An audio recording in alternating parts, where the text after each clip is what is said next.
But you know, Joe, the other thing I wanted to point out too, he ran, and you played some of his speech yesterday where he talked a lot about the generational differences between him and these potential other candidates in the field. But some Democrats have pointed out that he actually has some disconnects with where younger voters tend to be. I asked him in particular about same-sex marriage, where there's this huge divide in public opinion between young people and some of the older voters.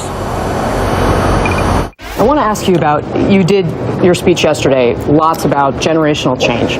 One issue that's really changed over the course of the last generation is opinions on same-sex marriage. 74% of young Americans show in the NBC poll that they back same-sex marriage. Why are you out of step with younger generations on that issue? Well, ultimately, the decision on how we define marriage has always belonged to states.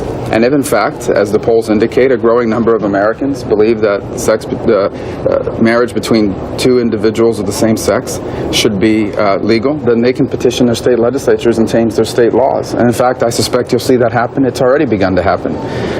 So at the end of the day, I've always believed marriage is regulated by states. I've never supported a federal constitutional amendment on marriage.